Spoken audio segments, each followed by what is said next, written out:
Ponto de Vista. Apoio Grupo Mendes.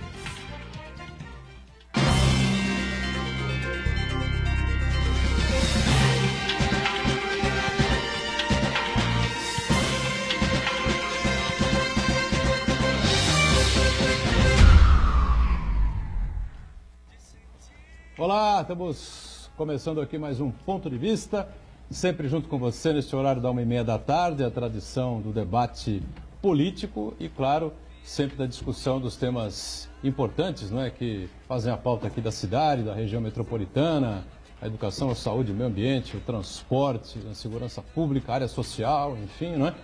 E, claro, o debate importante também dos temas de interesse nacional, que são muitos agora, mais do que nunca, não é? Com as chapas já definidas, apenas faltando aí os seus registros oficiais do Tribunal Superior Eleitoral, para que a campanha comece agora em dia 16, né, se eu não estiver enganado, começa a campanha eleitoral presidencial para as eleições de outubro no Brasil.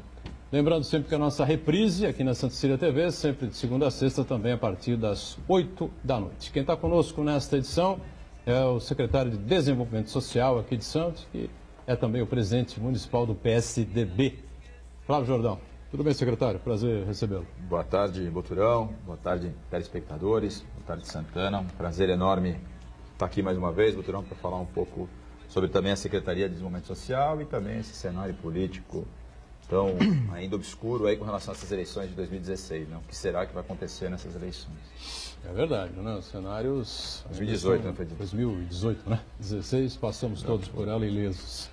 E agora vamos acompanhar aí o que vem por aí nesta campanha de 2018. Marco Santana atento lá na ponta sempre às redes sociais, né, as transmissões nossas aqui do Ponto de Vista e a sua participação sempre importante. Tudo bem, Santana? Tudo bem, boa tarde a todos. Em 2018, nunca antes na história desse país, um cenário tão nebuloso, tão indefinido, tanto na corrida presidencial quanto no governo do Estado.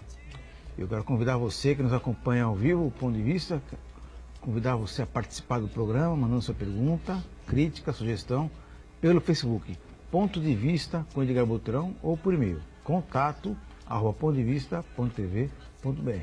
O programa também pode ser acompanhado ao vivo pela internet, santaportal.com.br/tv. Os programas anteriores ficam disponíveis também na internet, no nosso canal no YouTube e na nossa página no Facebook. E você que nos acompanha na reprise, às 20 horas, uma boa noite. Pois é, boa noite. O mantra de todos os dias, né? O programa termina ao vivo às 2h30 da tarde, até às 8 da noite, que é o horário da nossa reprise. Coisas e mais coisas acontecem nesta combalida República Brasileira, né? Só apresentando aqui o companheiro Aldo Neto, né? Também conosco, companheiro jornalista, mais uma vez colaborando com a gente aqui. Tudo bem por aí, né, Aldo? Tudo bom, Edgar? Boa tarde a você, aos companheiros de mesa e produção e principalmente ao nosso público telespectador que nos prestigia com a audiência, ou boa noite se for na reprise. Infelizmente tem que fazer esse mantra todo dia, né? Pois é, a instabilidade que está nesse país está um absurdo. Até candidato a presidente preso tem. Lembrando que ó, não é uma coisa nova, a gente fala todo dia, né? Da loucura que se transformaram as redes sociais, e ontem uma boataria danada envolvendo o Laurence Casagrande, ex-presidente da Dersa, né, que está preso, e que ele faria uma delação premiada, e que essa delação premiada poderia atingir o candidato do PSDB, o ex-governador Geraldo Alckmin, enfim, ou seja, uma mentira absurda, uma completa mentira, não é? Não havia nada, absolutamente nada em relação a isso, mas isso se espalhou pelas redes sociais, o Flávio Jordão, e gerou aí queda na bolsa, gerou aí já uma série de situações preocupantes, né? Depois foi desmentido pelos advogados do Laurence Casagrande, não haveria uma delação premiada, coisa alguma, mas é algo que todo mundo tem que se preocupar, tem que tomar cuidado, a gente já vem debatendo isso aqui, é esperado, a gente sabe que vai acontecer, mas é algo que vai ser uma guerra, né? Me parece, pelas redes sociais, né? Boturão, ainda é uma incógnita como é que vai ser essa campanha, né? Como é que ela vai se comportar. Por uma parte a gente acha que o tempo de televisão é algo preponderante, que sempre aconteceu em todas as eleições, foram dessa forma, né? A TV tendo uma importância muito grande e existe aí uma preocupação com relação à questão da rede social, né? De fato tem alguns candidatos que já se mobilizaram antes, tem aí militantes virtuais, enfim, fazendo um trabalho grandioso dentro das redes e óbvio que essa campanha vai ser isso, né? Vai ser essa quantidade aí de denúncias e denúncias mentirosas, fake news, né? A gente já está percebendo isso. E tem uma situação bem complicada também. No dia 4 de outubro se encerra o período, a TV dos candidatos. E dia 7 é a eleição. Você vai ter do dia 4 ao dia 7 uma guerra de rede social. Então, quem tiver, e por isso que todo mundo tem que organizar os seus exércitos justamente para tentar combater isso, porque isso, na verdade, vai ficar desmentindo, né, aquilo que não existe. Então, obviamente que era mentira essa questão. O Laurence é uma pessoa que eu conheci o Laurence também, acredito na inocência dele, acho que teve aí, obviamente que a Polícia Federal está investigando, está analisando, está vendo, deve ter algum material para poder falar, mas eu acredito ainda que vai ter algumas reviravoltas aí nesse processo. Mas se ele for culpado também, que seja punido, não tenho a menor dúvida disso. Aqui não tem nenhum tipo de benefício, se é porque aqui eu vou ficar defendendo porque é do PSDB ou porque vai querer, tá todo mundo igual, todo mundo na mesma vala comum. Se tiver feito coisa errada, tem que pagar sendo punido, sendo preso, como foi, enfim, mas a gente ainda tem expectativa de que isso possa ser revertido através de alguma apresentação, de alguma prova de que realmente não existiu aquilo que está sendo pontuado contra ele. Aldo Neto, que é um especialista aí em internet, em redes sociais, enfim, né? Acompanha, participou já de várias campanhas eleitorais, claro. Tem aí um medicamento aí, Aldo, para essa barbaridade que a gente está vendo, para essa guerra, para esse show de mentiras aí, os fake news, enfim, como é que você avalia isso? A culpa disso é do Congresso Nacional. Eu vou explicar por quê. As pessoas, o acesso à rede social hoje facilitou que cada um seja um produtor de notícia na cabeça da pessoa. Eu, sem pensar muito, eu vou dar 2 exemplos aí de fake news recentes, um envolvendo até a Prefeitura de Santos, que foi notícia produzida por gente que não é jornalista, não tem formação, não tem diploma, não tem a responsabilidade social de ouvir todos os lados envolvidos. Uma delas é que a vereadora do Rio, Marielle, assassinada, seria esposa do Fernandinho Beiramar. Isso, E outra, foi um carro da Prefeitura, da Secretaria de Saúde da Prefeitura Municipal de Santos, que foi visto em Campos do Jordão. E que, na verdade, estava levando um paciente para um atendimento que lá em Campos era a especialidade do Estado. Isso aqui ninguém ligou para a Prefeitura para checar. Olha que absurdo, o cara com o carro passeando. Por quê? Porque a pessoa que viu não é jornalista e acha que está no direito de dar informação. E hoje no Facebook, Instagram, nas redes sociais, é muito fácil a pessoa chegar lá, montar uma página da cidade e se intitular o Aurato das Notícias Oficiais. Aqui eu dou primeiro. É fácil você dar uma notícia primeiro. Notícia irresponsável. Então acho que cabe. E aí é o que eu falo da culpa do Congresso Nacional, que tirou a obrigatoriedade do diploma de jornalista e hoje qualquer um pode dar notícia. O cara que dá uma notícia errada tem que ser responsabilizado por ela, independente de ter formação ou não, já que hoje tiraram essa obrigação. Eu acho que, na verdade, o que eu posso falar para o nosso público telespectador é: escolha bem aonde você lê notícia, veja bem a origem das mesmas, porque a origem mostra a responsabilidade de quem está produzindo. E é claro, eu não vou aqui ser inocente e dizer que nenhum jornal tem posição política, ou nenhum jornalista tem. Só que as posições políticas de jornais e jornalistas são mais caras que a dos outros. A notícia precisa ter origem. Quem fez a notícia? Se checou todos os dados. Não adianta pegar um fato em si e sair reproduzindo sem ver se o fato está bem apurado. Se aquilo realmente é o que parece. Porque às vezes as coisas são uma coisa e parecem ser uma coisa, na verdade são outra. É verdade, as pessoas têm que ter um pouco de equilíbrio, bom senso e filtro, né? Filtrar essas informações. Né? Agora, o Flávio fez uma observação importante. É preocupante esse período de 4 dias sem TV, porque o que vai ter de ataque de notícia sem origem e de invenção, aqui mesmo em Santos, na última eleição, o vereador Banha foi vítima de um boato de WhatsApp porque teria sido preso porque agrediu um policial, porque estaria fazendo boca de urna e não foi. E quem repara um prejuízo desse? Ao Banha, a imagem do Banha e a tudo. É difícil, né? Realmente aconteceu esse tipo de coisa. Isso pode acontecer no dia, na véspera, na antivéspera, enfim, realmente é uma situação muito complexa, não sei como é que se vai resolver isso. Agora, uma nova pesquisa foi divulgada hoje, não é? Já um pouquinho, né? mais próxima da realidade após, claro, as convenções partidárias serem resolvidas. Enfim, mas na verdade a pesquisa é de 2 a 5, se não me engano, não é, Santana? 2 a 4, né? 2 a 5, 2 a 5 de agosto também não pegou bem as candidaturas postas, né? As alianças formadas, e, enfim, as chapas resolvidas, né? Mas a gente tem alguns... E eleições só em São Paulo, né, o Flávio Jordão? Só no estado de São Paulo. CNT, MDA Consult. O Jair Bolsonaro aparece com 19%, Geraldo Alckmin vem a 15%, Marina Silva 8,4%, Fernando Haddad 8,3%, né? Ciro Gomes 6%, Álvaro Dias 1,8%, né?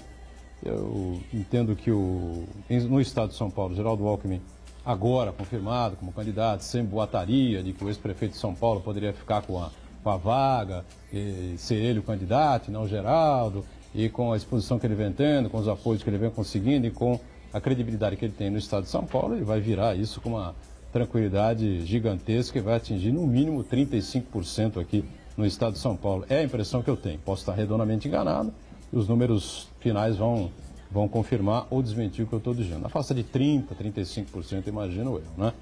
Agora, me surpreendi também já com o número de 8,3% do Fernando Haddad, acabou sendo prefeito de São Paulo 4 anos, evidentemente tem um recall, mas perdeu, né? Perdeu a eleição de 16 ao primeiro turno. Isso não é pouca coisa, né? Enfim, Flávio, como é que você viu esses números aí? Na verdade, falta muito tempo ainda, não tem muita linha para queimar, né? O Ibope lançou uma pesquisa também na sexta-feira do estado de São Paulo. O Alckmin já aparecia na frente do Bolsonaro, tinha 19, se não me engano o Bolsonaro ficou com 16. Essa pesquisa já mostra o inverso, né? Mostra o Bolsonaro com 19 e o Alckmin com 15. Também não tenho dúvidas de que o Alckmin vai subir bastante. O Alckmin ganhou aqui na última eleição dele para governador em 644 municípios dos 645. Ele só não ganhou em um. Não sei qual que é o município, não lembro agora, mas ganhou em todos. E a tendência é que, obviamente, quando chegar mais perto da eleição, as pessoas começam a decidir de fato o voto, claro. E ele vai crescer, vai poder mostrar muito, né? Ele vai ter o tempo de televisão necessário para poder se apresentar e para recordar tudo aquilo que ele fez. E, obviamente, que isso interfere. É uma aparição até razoável do próprio Haddad, não acho que ele está mal nessa primeira pesquisa também, acho que é uma tendência aí do eleitorado do PT migrar para o Haddad. Não, acho que ele veio surpreendentemente, para mim, né? Surpreendentemente para mim, ele veio bem. Então, também acho, assim, ele foi uma pessoa que perdeu uma eleição no primeiro turno, ele é uma pessoa extremamente qualificada, também acho que vai fazer uma boa apresentação, mas ele tem a marca do PT vinculada a ele, enfim, um desgaste todo por trás disso. Agora, ele tem o eleitorado aí, talvez que migre do presidente Lula, né, dessa pontuação que o Lula tem de 30 pontos hoje, alguma coisa vai vir para ele. E São Paulo é a locomotiva do país, quer dizer, é o país onde tem, é o estado onde tem o maior número de eleitores, e isso impacta muito no resultado nível Brasil. Quer dizer, você tendo uma boa votação em São Paulo, você cresce 3, 4, 5 pontos percentuais. Então, a ideia da própria campanha do Geraldo Alckmin ele dá agora um intensivão aí para crescer nesse momento, para que ele possa começar a pontuar melhor também. E isso, obviamente, que depois carrega muito mais voto, vendo o potencial de crescimento que o candidato vai tendo, né? Então, a gente está na expectativa de uma melhora nos pontos dele em São Paulo para refletir isso no Brasil. Diga, Santana. Essa pesquisa é importante porque ela pontua, na prática, o início verdadeiro da campanha eleitoral, que agora que estão os candidatos definidos oficialmente, daqui a pouco começa a propaganda no horário eleitoral gratuito na televisão, e eu percebo que a impressão que me dá é que a indicação de voto no Jair Bolsonaro é um teto. A tendência é a campanha dele daí para baixo, até porque ele vai, durante a campanha eleitoral, ele vai ter 8 segundos de propaganda a cada 3 dias. Além disso daí, é só ele é o anticabo eleitoral dele mesmo, ele e o candidato a vice dele, o general Mourão, general de pijama Mourão, que cada vez que abre a boca fala uma besteira.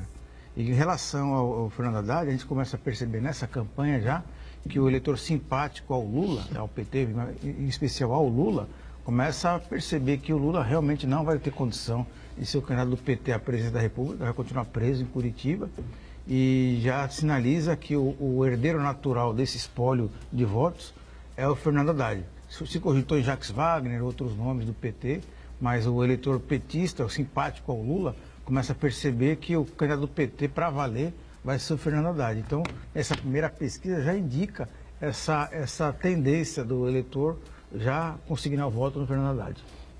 E não sei se o Aldo quer completar alguma coisa com relação a esses números.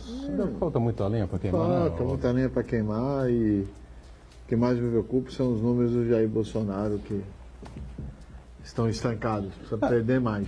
Mas é que tá, não sobe, né? Não avança, fica nesse teto aí, parou de crescer, né? Falei, daí para baixo, né? Parou de subir. A campanha dele vai ter cada vez menos visibilidade. Ele vem fazendo uma campanha para o público dele, né? Quer dizer, ele tem esse público específico já e consolidado. Acho que também não perde muito disso, deve perder talvez uns 3, 4 pontos desses. Eu acho que no Brasil ele vai ficar, enfim, na minha avaliação, de 20 a 15, eu acho que esse público de 15% a 20%, ele tem esse público que é o que gosta das falas dele, enfim, da posição. Então você considera que ele estará no segundo turno? Eu acho que não, assim, eu acho que ele vai ter uns 15 pontos acho que o candidato vai ter, na minha avaliação, né? O candidato indicado pelo presidente Lula, que vai ser o Fernando Haddad, e o Geraldo Alckmin com a outra vaga. Acho que o Geraldo Alckmin acaba chegando na frente ainda desses dois candidatos. Perfeito. Nesse primeiro turno, e aí ele não vai ser também uma distância muito grande, assim, os três vão ficar bem parelhos. Eu acredito que o Alckmin, o Haddad e o Bolsonaro vão ficar bem parelhos aí, com cada um por volta de 25 a 15 aí, com 25, um com 20 e um com 15. Diga, Santana. O Paulo Henrique Farias acompanha a gente, participa, manda uma mensagem em relação às fake news. Realmente a coisa será difícil. O povo será bombardeado de informações eleitorais. É claro que nem todos pesquisarão a verdade do que foi publicado. Senão a pessoa passará o dia inteiro buscando a verdade. Concordo 100% com o Aldo. E respeito do quesito jornalista credenciado. Agora,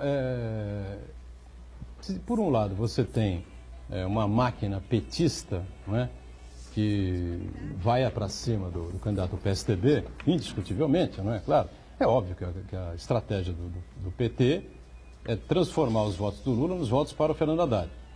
E, evidentemente, tirar do jogo, se conseguir, eu acho que não vai conseguir de maneira alguma, não é? Tirar do jogo o candidato do PSDB. Eles querem um confronto com o Bolsonaro. Uma disputa direta entre o candidato do Lula, o candidato do PT e o Jair Bolsonaro. Essa é a estratégia do PT, na minha visão. Posso ter contestado aqui, não tem problema nenhum. Agora, se tem uma artilharia pesada da Estrelinha Vermelha, também vai ter uma artilharia pesada, me parece, do Tucanato. Ou você vê diferente, Aldo? Não. Você fez uma visão interessante. Muito interessante. É claro, os dois lados querem estar no segundo turno com o Bolsonaro, não é só o PT. O meu medo, e isso vale aqui para o governo de São Paulo também, é que ninguém está vendo que o povo também está um pouco cansado dessa polarização. E que o Bolsonaro passa a ser opção, assim como o Paulo Scaff no governo do Estado passa a ser opção, basta ver as últimas pesquisas do governo do Estado. O Márcio França não cresce, apesar da polarização de briga com o João Dória, e o Paulo Scaff está encostando no João Dória. Isso que está acontecendo em São Paulo pode acontecer no Brasil, até porque o São Paulo não representa o país. Nós sabemos que tem bastantes estados no Norte e no Nordeste que não tem o nível educacional e cultural daqui, que é muito mais fácil encantar com um discurso do Bolsonaro do que a região sul, sudeste. Onde estará o discurso do Bolsonaro nos próximos 45 dias? Nas redes sociais. Mas só em rede social. Mas só estará o Bolsonaro. Ele começou a dar sociais? entrevista agora. Só em rede social ele está aí disputando a cabeça. Sim, mas eu digo o seguinte: os outros também não terão uma metralhadora giratória nas redes sociais? Eu quero dizer isso. Né? A arma da internet das redes sociais não estará disponível para todos? É importante o público. Por que as redes sociais só servem ao Bolsonaro? É isso que eu quero colocar. Em rede social, quem nada primeiro pega a mar aberta. Aldo. O Bolsonaro e o PT têm exércitos prontos e historicamente preparados para fazer essa defesa o tempo inteiro, independente de ter eleição ou não. Os outros partidos costumam se estruturar para as eleições e aí saem em desvantagem. Mas em relação à candidatura do Bolsonaro, acho uma coisa que eu acho muito importante deixar claro, é o seguinte, as pessoas que estão indicando voto no Bolsonaro nas pesquisas, elas podem se dividir em dois grupos principais. Primeiro é aquele pessoal reacionário mesmo, extrema-direita, que matem homossexuais, que mulher realmente tem que ganhar menos que o homem, que odeia negro, que a polícia tem que atirar primeiro e atirar primeiro e perguntar depois. Esse pessoal de extrema-direita realmente defende, entende o que o Bolsonaro quer para o Brasil, entende e concorda. Outra parte, que eu considero uma parcela muito maior, que é aquele eleitor desavisado, está desencantado com a política, que está cansado da corrupção, que não quer PT nem PSDB, não quer o político profissional, que é um mágico, né? Que é o Batman. Não é possível mas o esse Sérgio ainda Moro. não é o cara, agora esse que é cara ainda não é Você o chegou herói. no ponto que mais me preocupa. Sabe o que Esse não é o cara aconteceu? decidido. Não, mas sabe o que Então, acontece? Aí o Bolsonaro não tem tempo de TV, favorece ele. Porque ninguém vai ver. O povo brasileiro, que é a maioria, como o Marco está falando, é obrigado a ir votar. E decide na hora do voto. Mas eu Está de acho que saco cheio. Vai ver a polarização. Quem é o louco que quer expor isso aí? Mas, É o Bolsonaro? Mas o tendência... Bolsonaro é louco. O cara não teve acesso às loucuras do Bolsonaro. E vota. E aí? A tendência é que agora, quando a eleição se aproximando, quando a pessoa pensa realmente... Quem está preocupado com política e eleição até agora éramos nós, né? Os jornalistas, os formadores de opinião, os candidatos, os políticos. As pessoas estavam muito ligadas. O brasileiro comum está preocupado em buscar o filho na escola, pagar a conta de luz para não cortarem, para fazer o supermercado, para fazer esticar o orçamento, né? Mas está bravo, né? Está bravo, mas não está totalmente errado. Mas não está preocupado com a eleição em si. Só vai começar a pensar na eleição, em quem vai votar, quem não vai votar, a partir de agora, quando se colocar nas campanhas eleitorais na rádio, na televisão, conversar realmente com os amigos, com a família sobre os candidatos. E nesse sentido aí, a partir daí, a candidatura do Bolsonaro começa a se desmilinguir, se esvanecer no ar, porque as pessoas vão começar a realmente prestar atenção no que o candidato defende. Além de tudo, né? faltam os palanques. Faltam palanques em Minas Gerais, que normalmente é tido como estado decisivo, né? Quem ganha em Minas vira presidente da República, né? É sempre assim, né? Fernando Henrique ganhou em Minas, a Dilma ganhou em Minas, o Lula ganhou em Minas, enfim, né? Perdeu em Minas, está perdido porque Minas Gerais tem todas as características do país, né? Tem a pobreza extrema, tem a classe média média, a classe média alta, tem o rico, enfim, proporções muito parecidas com a do restante do país. Edgar, só para arrematar esse bloco sobre as eleições, o curioso é que nós falamos aqui sobre Bolsonaro, sobre Geraldo Alckmin, sobre Fernando Haddad, mas não falamos do candidato do governo, não falamos do candidato do Michel Temer, né? Que é um governo tão mal avaliado que o candidato do governo tem um ponto percentual na intenção de voto e até busca esconder o Michel Temer. Não, então, e isso daí eu acho que também vai acabar refletindo na eleição do governo do Estado, que o governo federal tem um candidato no Estado, que é o Paulo Scaff. Por mais que ele queira se distanciar do Michel Temer, Paulo Scaff é o candidato do Michel Temer no Estado de São Paulo. Isso daí vai ser muito pesado para ele vai ter que carregar, vai ter que ficar se explicando durante toda a campanha esse elo entre Paulo Scaff e Michel Temer. Ontem eu participei de um encontro que teve em São Paulo aí, chama GovTech, que era um evento de tecnologia no governo, então, enfim, foi o Luciano Huck até que organizou junto à Fundação Brava, a Brasil Lab, enfim. Era um evento que teve um encontro de presidenciáveis, e estavam lá o Amoedo, estava o Alckmin, estava o Meirelles, a Marina, enfim, estavam todos eles, mas não foi debate, era cada um por si. E aí, na hora lá, perguntou para ele, você que fez parte do governo, você é o candidato do governo, ele falou, não, eu não sou candidato do governo. Eu estive no governo, como eu estive no Lula, como eu estive no Banco Central, enfim, ele começou a falar, ele se eximiu, ele não se vinculou à imagem dele. Como foi deputado federal eleito pelo PSDB. Ele faz... então, mas eu tô falando, mas ele é candidato do MDB, ou seja, do candidato do presidente. Como é que ele desvincula isso? Ele quer ele tenta colar a imagem dele à imagem do Lula, né? E jamais a imagem do Michel Temer. Imagina o Michel Temer ouvindo isso. Mas sabe o que acontece? Agora, deixa eu só completar, porque nós estouramos aqui o bloco, né? Só para a gente fazer uma rápida análise. Para o governo do Estado também houve esse levantamento da CNT-MDA, né? MDA Consult, e o João Dória aparece mais uma vez estacionado lá com 16,4%, absolutamente empatado com o Paulo Scaff, né? Com 16,2%. Márcio França, 5%, Marinho, candidato PT, 4,8%. Né? Eu acho curioso, o Flávio Jordão, que o candidato PSDB, né, o ex-prefeito de São Paulo, não consiga uma margem de 20, 22, 23, 25%, entendeu? Porque, afinal de contas, é tido como favorito e essas coisas todas, né? Embora, eu volto a repetir, né? Tem muita lenha para queimar ainda. Essa pesquisa não significa resultado final, longe, mas muito longe disso. Campanhas vêm por aí ainda, mas me causa espanto, né? Essa... Acho que o eleitor está cansado dessa polarização, de fato, como o Aldo colocou. Quer dizer, não tem. Ali tem o Márcio brigando com o Dória brigando com o Márcio, e o Scarf está quieto, está na dele, está fazendo e está recebendo esses votos aí nas pesquisas. Está sendo indicado aí como a pessoa que está correndo por fora, quieto, manso, e está correndo e está chegando. Hoje já empata tecnicamente aí com o João Dória. Empata mesmo, né? 16 Dória, a 16. Quer dizer, teria condição aí, o governo do Estado é um governo importante, está aí o PSDB há 24 anos à frente do Estado, agora o Márcio acabou assumindo, mas...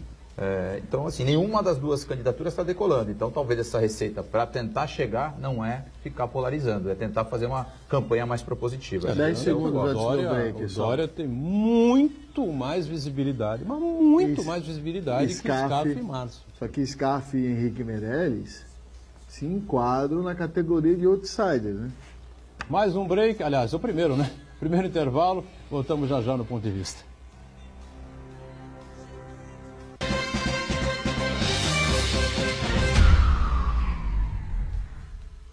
Existe um lugar em Santos onde você encontra os empreendimentos mais fascinantes da região. Um lugar amplo, aconchegante, feito para oferecer o melhor atendimento para você. Um lugar que reúne as melhores opções residenciais e comerciais nos bairros mais nobres de Santos. Um lugar que a gente nem precisava dizer, porque você já sabe. Central de Vendas Grupo Mendes, Rua Guaiaó 55, Aparecida. Venha fechar um bom negócio para abrir as portas do seu novo lugar.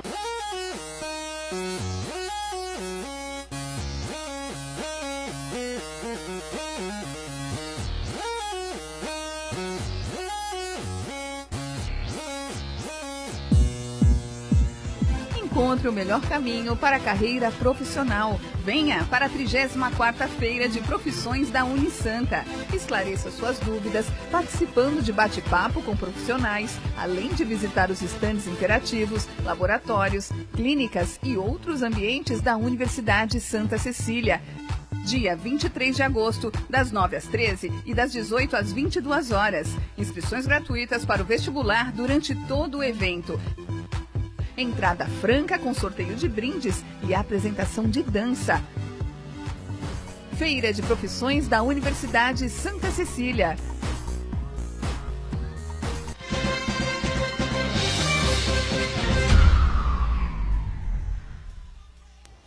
Muito bem, sequência do nosso Ponto de Vista aqui com o secretário de Desenvolvimento Social de Santos, Flávio Jordão, que, como todo mundo sabe, também é presídio PSDB, aqui, o Diretório Municipal, o Aldo Neto, Marcos Santana, né? E a gente seguindo aqui no nosso dia a dia, né? O Flávio vai poder explicar direitinho os principais projetos, os principais programas que estão sendo colocados em prática na Secretaria, mas claro que a pergunta é sempre óbvia, né? E sempre voltada para o mesmo tema, né? A questão dos moradores de rua, que neste período do ano, claro, diminui, né? Uma quantidade razoável aqui na cidade por conta do frio, né?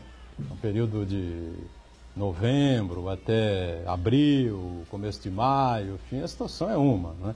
Depois, quando começa a esfriar o tempo, esse frio mais rigoroso que faz essa parte de julho, agosto, setembro, enfim, o próprio inverno mesmo, né? Já fica mais complicado, o pessoal resiste menos, né? À atuação da Prefeitura, da Secretaria, né? E da própria Guarda Municipal. A não ser que tenha mudado alguma coisa nesses últimos tempos, que eu não tenho informação sobre isso, viu, secretário? Mas está todo mundo por aí preocupado com essa situação, né? E a Prefeitura, eu sei que através da sua Secretaria vem agindo, né? Então, Botrão, a gente lançou aí recentemente, no dia 19 de julho, um programa chamado Novo Olhar para a População em Situação de Rua. Na verdade, tem 3 pilares principais.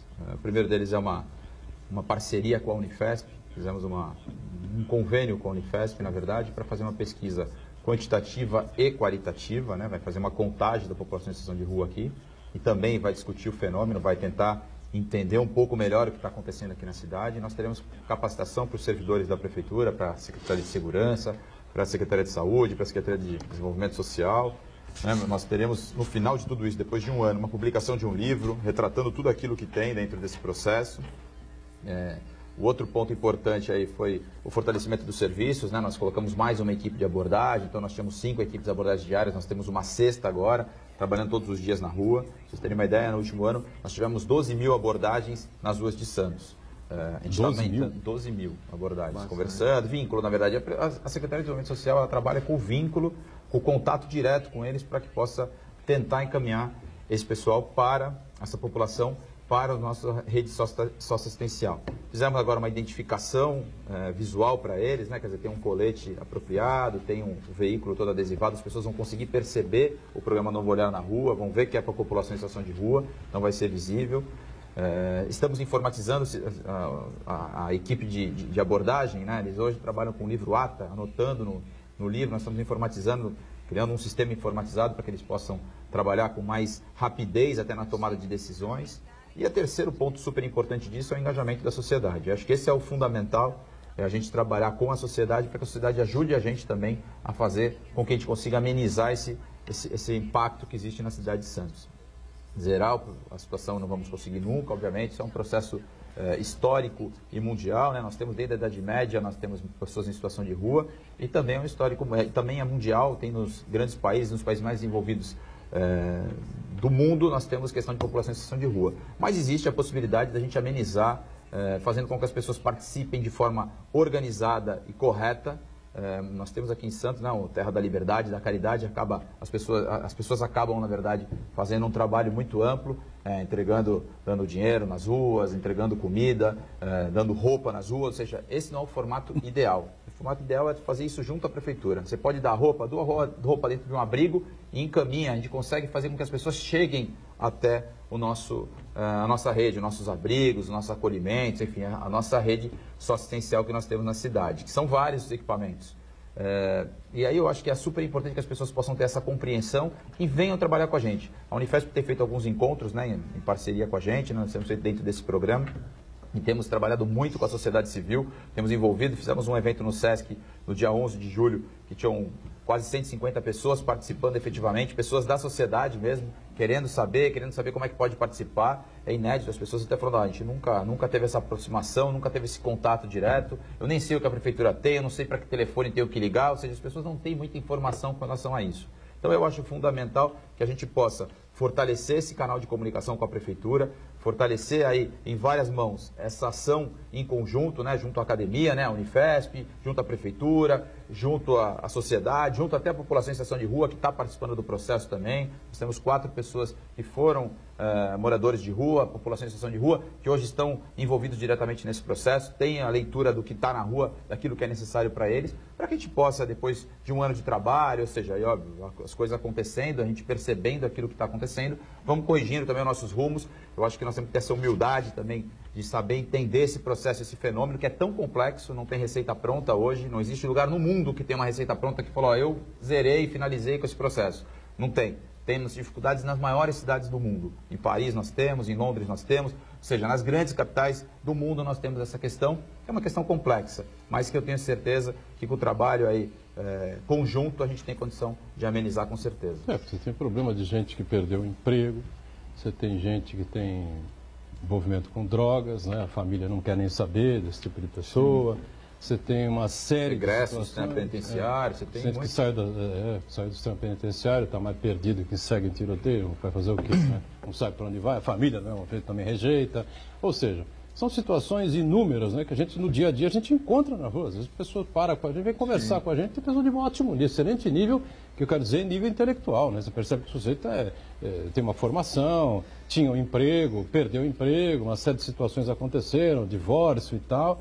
O dinheiro acaba e acaba não tendo condições de se alojar na casa de ninguém, nem de amigo, nem de parente, nem de coisa nenhuma, e fica pelas ruas mesmo, né? E cada vez indo mais. O clima ajuda, não é, Flávio? Com exceção desse período que nós estamos vivendo, que é um pouco mais frio, né? Normalmente a gente tem uma temperatura quente ou amena aqui na cidade, né? E aí que está, oferecer o quê para esse tipo de pessoa? Não dá para a prefeitura oferecer emprego, né, para um cidadão. O cidadão que está na rua por essa situação. Não, a cidade, Botucatu, ela é uma cidade que atrai muita gente, óbvio, por N fatores. Como você colocou, o clima da cidade, nós temos aí a parte da prefeitura também, que é a questão do chuveirinho da praia, dos banheiros, temos essa questão aí... Serviço que a prefeitura oferece, o serviço que a prefeitura oferece, tem uma rede de serviços grande, essa questão da terra da caridade, da liberdade, onde as pessoas, de fato, ajudam, é uma economia extremamente aquecida, nós temos o comércio forte na cidade, obviamente que atrai todo esse público para cá.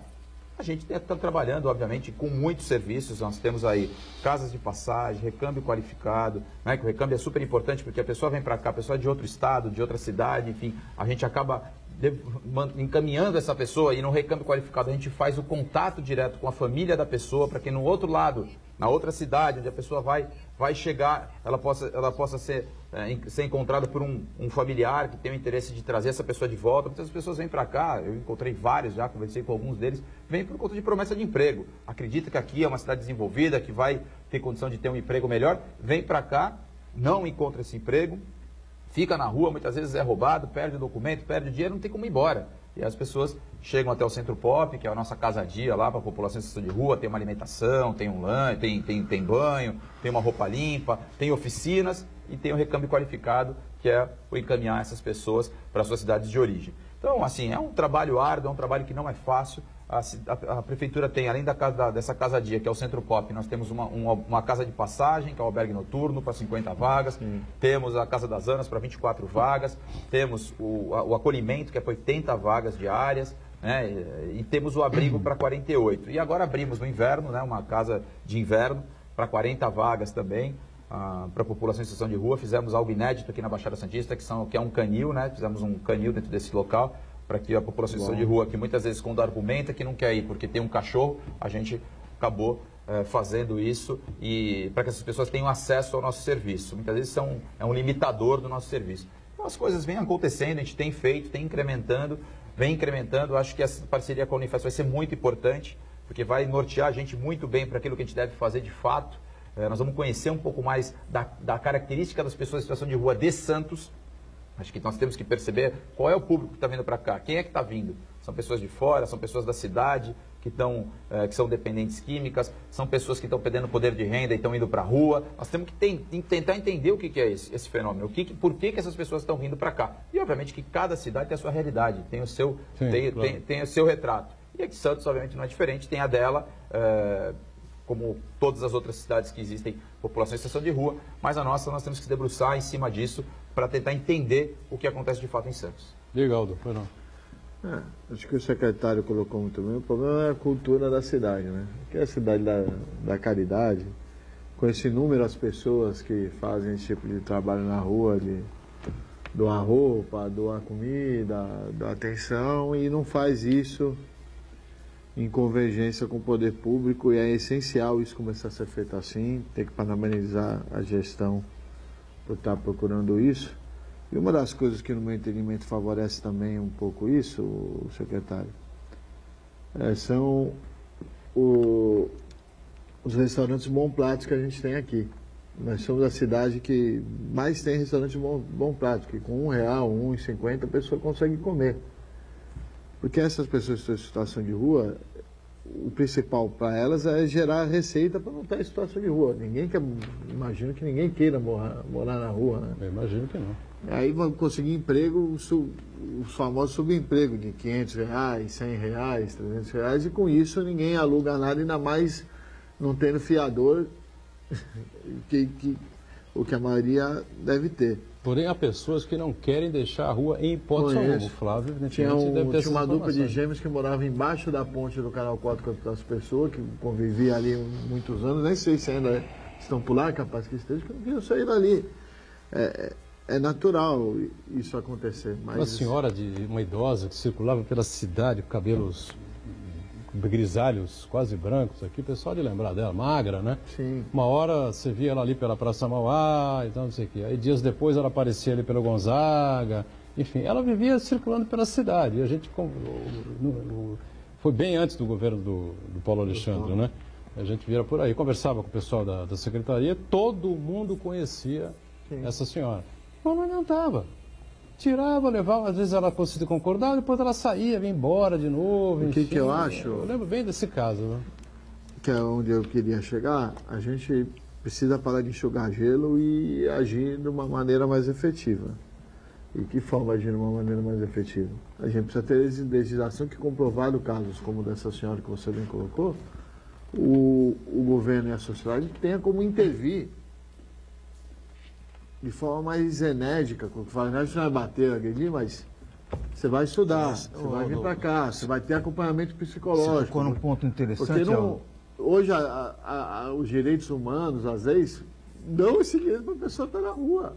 Ou a gente começa a discutir isso, e agora é o momento que eu montei a eleição para o Congresso Nacional, que é onde se legisla esse tipo de caso, ou nós vamos ter que conviver isso, como bem o Flávio falou, é um problema sem solução.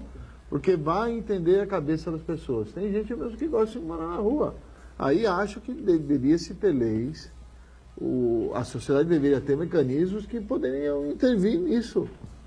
Mas você vai fazer o quê? Pegar a pessoa e forçá-la a ir para um abrigo? Exatamente. Forçá-la a ter uma questão médica vira uma violência. O que é uma violência? Até uma dúvida que eu tenho, vou perguntar para o secretário aqui. Se a pessoa não quer, ela é consciente, tem algum déficit de inteligência ou não está consciente? Então ela tem um problema que ela não consegue gerir sobre a própria vida. A equipe da prefeitura chega ao ponto de falar assim, não dá, ela é absolutamente normal, ela tem condição de... Tem os casos de transtornos mentais, que obviamente que a pessoa não tem o discernimento correto daquilo que está acontecendo com ela. Mas tem os dependentes químicos, obviamente que aí uma pessoa para viver na rua muitas vezes acaba se alcoolizando, se drogando, enfim, e essa pessoa quando vai para um abrigo da prefeitura ela tem que ter regra. Muitas vezes ela não quer ter regra, ela tem um outro comportamento, enfim, tal, e prefere ficar nas ruas. E tem vários casos de pessoas que se adaptaram às ruas, e se você coloca ele 4 paredes e com teto, ele não se adapta. Ele não se adapta a essa realidade nova dele. E ele quer voltar para a rua, ele não quer, o território dele para ele é a rua. Mas por que isso não se adapta? Porque ele precisa de um acompanhamento psicológico, acompanhamento médico, Flávio. Em alguns casos, porque aí são outras questões aí que envolvem isso, e eu acho que aí nós temos que fortalecer o trabalho intersetorial, a saúde tem que participar desse processo para colocar clínicas terapêuticas à disposição, e a gente tem algumas delas, tem que aprofundar ainda mais esse trabalho, nós temos que integrar mais esse trabalho com a saúde. Eu tenho conversado muito com o Fábio com relação a isso, a gente tem feito um trabalho conjunto, mas ainda tem que aumentar esse trabalho. Tem a questão das outras secretarias também que fazem parte desse processo, para que a gente possa, junto com a sociedade, resolver. Agora, a questão da intervenção, eu vou dar um exemplo que aconteceu. Nós tivemos um caso de uma pessoa, de uma senhora que tem transtornos mentais, estava dentro de um abrigo nosso, no nosso C-abrigo, lá na Manuel Torinho, e essa pessoa estava com o dedo machucado, o dedo dela estava com o dedo necrosado, teria que tirar essa pessoa de lá para mandar ela para poder fazer uma cirurgia, senão ela teria risco de perder a perna, não seria só o dedo, arrancar só o dedo. O dedo ela já ia perder, mas ela perderia a perna. Fomos lá, falamos com ela, falou, não vou sair. Chamamos o SAMU para retirá-la, ela falou, não saio, não vou. O SAMU foi embora. Chamamos o SAMU por 2, 3 vezes. Ela não quis sair do abrigo. Tivemos que e aí nós estamos preocupados também com a integridade física dela, ela poderia morrer dentro do abrigo. Nós levamos isso no Ministério Público, o Ministério Público interviu imediatamente, o juiz deu uma liminar, nós conseguimos chamar a saúde para que pudesse ter uma intervenção e ela fosse levada para uma cirurgia. Houve a cirurgia, ela ficou medicada, tal, e a coisa aconteceu. É dessa forma que acontece. Agora, é muito pontual. Agora, você criar uma intervenção dentro de todos os casos de pessoas em situação de rua, é inviável isso. Óbvio, tem casos que são crônicos e a gente sabe disso, sabe quais são e temos que trabalhar dentro da pontualidade. Mas não generalizar, tentar fazer isso abertamente, porque isso não tem o menor sentido. Acho que nós temos que preservar a garantia de direitos dessas pessoas, né?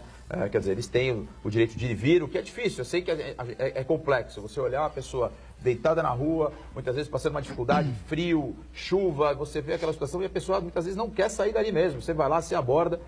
A gente tem um 0800, as pessoas ligam 24 horas por dia, e muitas vezes as pessoas ligam e elas reclamam, porque elas ligam novamente, eles não saíram, eu liguei, eles não saíram, eles não vão sair. Tem gente que não sai, você trabalha com convencimento. Você vai trabalhar dia a dia para que você possa convencer essa pessoa para que ela possa acessar um serviço nosso. Isso não é fácil. Tem outros que vão tranquilamente, vão embora, sai, voltam. E existe um público extremamente flutuante em Santos. Existe muita gente entrando e saindo o tempo inteiro de população em situação de rua. Então não são os mesmos. Então agora nós vamos fazer, nesse mês de agosto e setembro, vamos fazer uma capacitação para as pessoas para que a gente possa, em outubro, os meses recomendados para fazer a pesquisa de campo é maio e outubro. Em outubro nós vamos fazer esse censo aí, né, essa contagem. Nós vamos fazer uma pesquisa de campo, é um único dia, a gente congela o território, saem várias equipes simultaneamente para poder abordar as pessoas e conversar com essas pessoas. Por isso é tão importante ter pessoas em situação de rua, que também pessoas que já passaram pelas ruas também, para poder conversar, os técnicos, a sociedade civil, para que a gente possa abordá-los e conhecer um pouco da história de cada um. O intervalo, então, já a gente retoma a sequência aqui do Ponto de Vista, em instantes.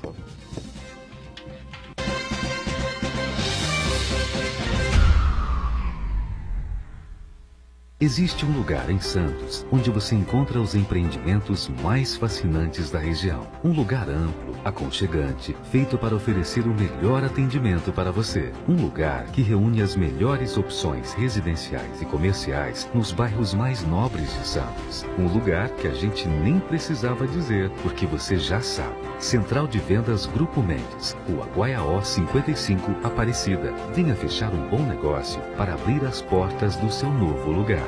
O pai é nosso herói. Professor. É ele quem nos ensina, nos cria. Abre mão do tempo deles para nos educar. É nossa inspiração. Pai é aquela pessoa que sempre procura o nosso melhor. Dia 12 de agosto, Dia dos Pais. Uma homenagem do Sistema Santa Cecília de Comunicação. Você já pensou em fazer o tão sonhado curso superior com uma mensalidade que cabe no seu bolso, estudando em casa e na hora que desejar? Todos os cursos de ensino à distância da Unisanta receberam excelentes conceitos do MEC. Invista em sua formação profissional. Aproveite, matricule-se já e ganhe descontos. Mensalidades a partir de R$ 88,00. www.unisanta.br/EAD. Informações 3202-7199.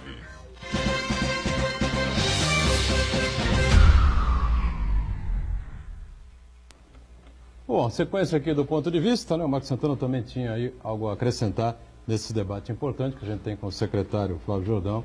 E o assunto claro, moradores de rua, população que mora nas ruas aqui da cidade, evidentemente que é um reflexo do que acontece no país inteiro, como o Flávio colocou há pouco, no mundo inteiro existe esse tipo de problema, não, Santana? É que é um tema super delicado, como o Flávio falou muito bem, muitas dessas pessoas em situação de rua, elas são dependentes químicas, né, de álcool e até drogas mais pesadas, principalmente o crack, que acaba com a pessoa.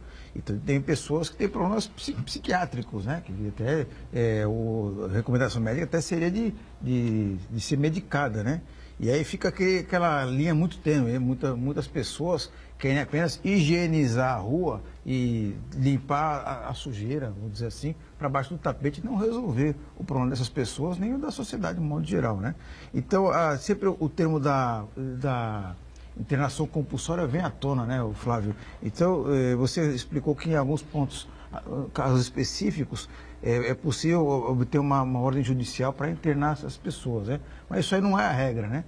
Mas como é que a pessoa, o morador que vê uma pessoa em situação de rua pode identificar um caso que demanda uma medida mais ágil, mais dura de pegar compulsoriamente a pessoa que está na rua? Acho difícil a população em si fazer um encaminhamento desse compulsório. Obviamente que não tem, dificilmente ele vai conseguir, pode entrar até com uma representação no Ministério Público, enfim, para tentar algum encaminhamento, mas acho difícil. Acho que o correto é que a pessoa possa ligar para o serviço da Prefeitura. Nós temos um telefone 0800 17 7766, é o Disque Urgência Social. 0800 17 7766. 7766. 0800 17 7766. Para você que quiser colaborar aí com a administração. Se encontrar alguém nas ruas, enfim, até porque eu sempre faço isso quando eu vou nos programas de televisão, nas rodas de amigos, enfim, eu pergunto, alguém daqui sabe o que fazer se encontra alguém na rua, se encontra alguém precisando de um amparo, de um encaminhamento, tá? Enfim, as pessoas não sabem para onde correr. Eu ligo para quem? Ligo para a polícia, ligo para a ouvidoria, não sabe. Então, existe um disque urgência social, nós fizemos aí, depois que nós apresentamos o Novo Olhar, nós fizemos uma folheteria, cartazes, estamos espalhando isso pela cidade, justamente para que as pessoas se familiarizem com esse canal de comunicação da Prefeitura. E aí, rapidamente, vai encontrar, sai 24 horas esse telefone, é importante ressaltar, a equipe de abordagem, ela fica à disposição 24 horas para poder fazer o acompanhamento, o encaminhamento dessas pessoas, né, caso consiga, elas vão até o local, para que possa ser encaminhadas para os abrigos, para os nossos acolhimentos, o SEACOLE, por exemplo. Então, é super importante que as pessoas possam entender qual é o caminho para que possa ter realmente êxito. E você falou, Butrão, no começo dar um emprego para essas pessoas, ou seja, esse é o final desse processo todo, reinseri-lo, quer dizer, colocar essa pessoa no mercado de trabalho novamente. Acho que esse é o nosso desafio. Então, a pessoa gradativamente, ela passa pelo Centro Pop, depois ela começa a ir para um acolhimento, depois ela vai para um abrigo, e o último estágio é ele ser qualificado profissionalmente, para quem sabe arrumar um emprego e ele conseguir ter uma moradia. Então, a gente precisa pensar em todas essas questões. Nós temos a Coordenadoria de Desenvolvimento Social, que é a Débora, que trabalha, que é a nossa coordenadora na Codeso, ela forma mais de 1.000 pessoas em vulnerabilidade social todos os anos. Nós temos aí um programa chamado Fênix, que é um programa super interessante da Prefeitura de Santos. Nós damos, na verdade, uma bolsa para a população em situação de rua. Tem um critério a ser definido, que é ter passado por um abrigo pelo menos 3 meses, um acolhimento, um abrigo 3 meses, e depois passa por uma capacitação, por um treinamento. Ela, aprovada nisso, ela assina um contrato com a Prefeitura de 18 meses. Esse é o processo e ela recebe uma bolsa de um salário mínimo para que ela possa se manter enquanto ela trabalha dentro de um equipamento da Prefeitura. Tem depois, isso é um ciclo, obviamente, acaba os 18 meses, não tem como ser renovável, ela acaba saindo e se não tiver um outro caminhamento para ela volta para as ruas. É um ciclo, ela vai acabar voltando. Então, qual que é o nosso desafio? É a gente arrumar também parcerias com a iniciativa privada para que possa absorver essas pessoas aí no mercado de trabalho. Esse é um outro ponto. E eu quero me debruçar muito agora, Butrão, acho que assim, é muito importante a gente também trabalhar a questão nós trabalhamos, a Secretaria de Desenvolvimento Social trabalha muito a vulnerabilidade social.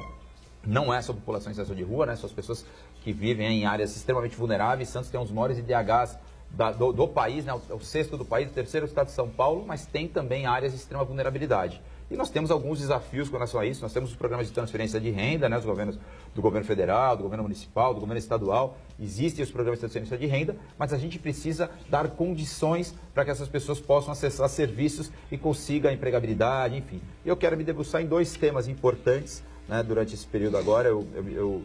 No meu planejamento, me dediquei muito à questão da população em situação de rua e agora estou trabalhando com 2 frentes. A questão da habitação, da moradia, precisamos sentar junto à Coab, discutir essa questão. A moradia é extremamente importante. Cortiços. Cortiços, o DIC da Vila Gilda, ou seja, nós temos ali uma situação muito complexa e é um trabalho que tem que ser feito em consonância, como eu falei, da intersetorialidade, né? Nós temos que trabalhar com outras secretarias também, mas é fundamental que a gente possa entender esse fenômeno também com relação à vulnerabilidade e a habitação ajudar nesse processo. E outro é a empregabilidade.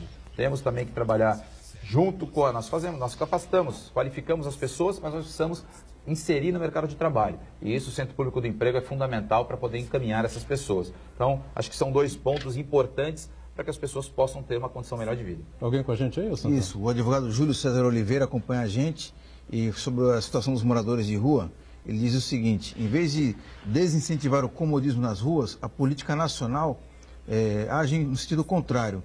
Prova disso foi a revogação do artigo 60 da Lei de Contravenções Penais, que fala sobre mendicância. Mendigar não é mais delito penal desde 2009. Situação... O decreto nacional para a população né? em situação de rua foi feito em 2009, está em cima desse decreto. Que Obrigado ao advogado pela participação importante com a gente. Né? É um norte que foi dado para essa política da população em situação de rua. Enfim, e eu acho também que a gente precisa trabalhar, é importante ter soma de esforços para que a gente possa melhorar essa questão. Não há, evidentemente, como se resolver isso da noite para o dia. É claro que a mendicância é algo que incomoda, né, a sociedade. Né? As pessoas ali o tempo inteiro pedindo dinheiro, pedindo esmola, a vida não está fácil para ninguém. Você sabe, quem tem a consciência, quem tem acompanhamento, que acompanha, né, a atuação do poder público, sabe que dar esmola é algo que incentiva, né, as pessoas a continuarem na rua. Ao contrário, né, a gente tem que agir de outra maneira, mas no incômodo você acaba cedendo Mas e... esse é o segredo, doutor. Agora, Assim, no meio da mendicância existem pessoas... Existe bandidagem, né? Existem meninos ali colocados Exatamente, por pai, por profissionais mãe. da mendicância, porque dão dinheiro, crianças, só tem essas pessoas nesses pontos porque as pessoas dão dinheiro. E aí é que cabe a gente, dentro de uma conscientização, explicar para as pessoas que esse não é o melhor processo. Eu vou dar outro exemplo. Eu estava passando outro dia, uma pessoa veio me pedir dinheiro. Eu falei, não vou te dar dinheiro, eu vou te encaminhar para um abrigo nosso aqui, um abrigo de inverno. Estava na frente do Carioca ali à noite. Falei, vou te levar. Não, onde é isso que eu quero ir? Eu tô louco para jantar. De fato, esse rapaz queria jantar, esse queria. Eu peguei, ele falou, eu sou de Presidente Prudente, eu vim pra cá. Presidente Prudente. Presidente Prudente, tava aqui, eu tô louco pra ir embora pra minha cidade, não tenho mais documento, me roubaram e tal, enfim. Falei, liguei pra equipe de abordagem, a equipe de abordagem apareceu rapidamente, levou ele. Ficou extremamente grato, falei, acompanha esse caso, eu quero ver o desfecho disso. Ele foi embora para Presidente Prudente. Ou seja, houve o encaminhamento. Esse de fato queria se alimentar, queria ter uma volta para sua cidade, enfim, para sua família, e ele acabou conseguindo atingir o objetivo dele. Mas a gente precisa conscientizar as pessoas de que esse formato de ficar dando recurso na rua só atrai as pessoas. As pessoas sabem disso. Aqui nós fizemos vários contatos. Você pega um caso pontual. Os ambulantes e as barracas de praia que nós temos aqui em Santos. Eles utilizam a mão de obra da população em situação de rua para empurrar carrinho na praia, no verão. Quer dizer, tem muita... enche de pessoas aqui na cidade. Dá um troquinho, lógico. Claro. Pagam até em bebida para eles. Ou seja, eles sabem que eles recebem, vamos lá. Então, assim, isso estimula as pessoas a irem para lá, para fazer o trabalho e tal. Então, assim, não pode. Se as pessoas se conscientizarem que isso não é o melhor formato, não, por favor, não faça. E aí, você precisa ter, às vezes, sanção. Eu fui na conscientização, conversei com cada um deles, fizemos abordagens com toda a estrutura da prefeitura, fomos em várias secretarias, conversamos com ambulante por ambulante para explicar. Não façam isso, porque se continuar fazendo, nós vamos ter que tomar medidas mais drásticas. Vai perder uma licença, enfim, é ser complexo para eles. E eles acabaram melhorando essa situação. Agora, tudo é na conscientização. Agora, se ninguém fala nada, as pessoas não sabem também, a pessoa acha, a pessoa quer ajudar, não tenho dúvida. Quer ajudar, claro. As pessoas que encontram a pessoa, muitas vezes pela insistência também dão, mas muitas vezes pela comoção. Ver uma pessoa na situação que fica, muitas vezes com um filho no colo, alguma coisa, você acaba dando. Vamos conscientizar. Encaminhe essas pessoas para os nossos abrigos, para os nossos acolhimentos, para que ela possa ter uma refeição mais digna num abrigo, no Bom Prato, por exemplo, do mercado à noite, que a gente vai abrir para que as entidades possam servir. Eu acho que esse é o trabalho. É conscientização das pessoas o que ela deve fazer quando ela tiver se deparar com uma situação dessa. Só para reforçar, o 0800 17 77 66. 0800 17 77 66. É a ligação gratuita, né, Flávio? As pessoas podem comunicar lá o que está acontecendo, o problema, o morador de rua que já está há muito tempo naquele local, enfim, né? E essa situação. O atendimento é 24 horas, né? A noite inteira, o dia inteiro, e fica aí à disposição das pessoas para poderem ajudar. E essa equipe, Boturão, ela acaba fazendo esse caminho. Ó, se ela perceber que é uma questão de saúde, ela vai encaminhar, vai chamar o SAMU, ou seja, então essa equipe é importante porque é a equipe da abordagem social. E aí volta a falar, se a pessoa ligar achando que a equipe vai retirar essa pessoa da rua obrigatoriamente, não vai. Ela vai na conversa, no vínculo, no convencimento. Se conseguir, maravilha, ótimo para todos nós. Enfim, leva essa pessoa para um acolhimento, ou para a UPA, ou para onde tiver que ser. Se não, se for uma questão de saúde, encaminha-se para a saúde. Se for uma outra questão mais complexa, a gente vai vendo o quê? Fazer um recâmbio, alguma coisa assim, vai sendo feito na nossa rede. Legal. Mudando de pato para ganso, já que nós estamos em ano eleitoral e o Flávio é uma liderança importante do PSDB em Santos, mas na região, eu vou fazer uma pergunta a ele que eu não deveria fazer a ele, eu deveria fazer ao coordenador regional do PSDB, o Raul Cristiano.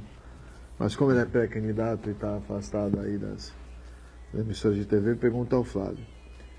Na eleição, a gente questiona muito a representatividade da Baixada Santista no Congresso Nacional e na Assembleia Legislativa nos últimos anos. Na eleição passada, o PSDB acabou não elegendo nenhum deputado estadual, justamente porque lançou 2 aqui na região e acabou dividindo. Na eleição desse ano, além de lançar um número maior, tanto de deputados estaduais como federais, está coligando numa super chapa com o PSD, PP, e que aumenta ainda o número de candidatos aqui. Você não acha que isso pode pulverizar voto e a gente acabar sem um representante da região, do PSDB em Brasília ou na Assembleia? Nós tivemos aqui na Baixada 3 candidatos a deputado federal e 3 candidatos a deputado estadual.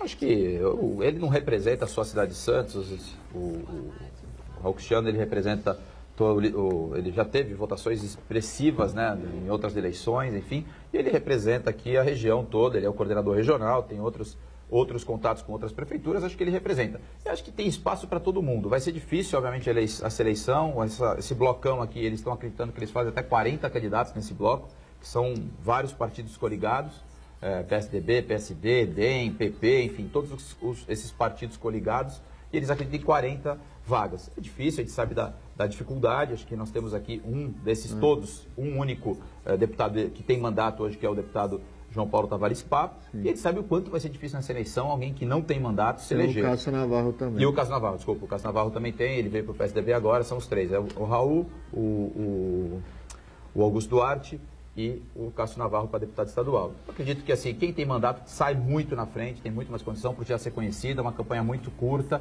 Eu tenho certeza aí que nós teremos aí pelo menos esses dois, um de cada aí eleito aqui na Baixada Santista. E nós vamos encerrando aqui o ponto de vista nessa edição de quarta-feira, agradecendo aqui ao secretário Flávio Jordão. No meu agradecimento, posso fazer só um comentário sobre isso?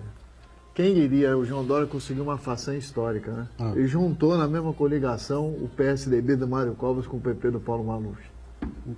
Há controvérsias, né? Mário Covas Neto está na coligação do Márcio França. Né? É verdade. Obrigado ao Aldo também com a gente, obrigado ao secretário Flávio Jordão. Marcos Santana lá na ponta, acompanhando sempre as redes sociais. Estamos juntos com você de segunda a sexta ao vivo, 1h30 da tarde aqui o Ponto de Vista. Reprise às 8 da noite. Valeu, gente. Obrigado.